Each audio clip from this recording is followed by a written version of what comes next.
niya kung gusto mo mataas, mababa, o kung saan, basta papatamaan ng mga tao. Pero again, kaya natin tinatapon to para ipakita na yung Made in the Philippines, matibay talaga yan. At, again, kung masira siya, pwede nating i-repair dahil nga Made in the Philippines. Yun lang ang maganda doon. Kung ano gusto mo, kasi yung kahapon ang ginawa niya, inversa niya gano'n talaga. Yung iba nga, tinapon ng sobrang taas.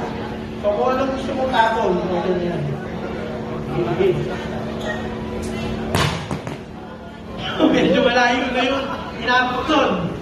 Parang hindi gumagana, pero tingnan natin. Again, may power pa rin. Gumagana pa rin, yan, buo pa rin. Dahil Made in the Philippines siya, ganun patibay siya.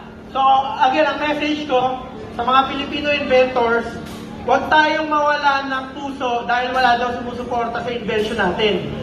Yung iba, kaya walang sumusuporta sa invention natin, hindi nila naiintindihan dahil yung mindset ng ibang tao, kunyari, yung iba para sa pagkain, business na normal, or mga normal na bagay.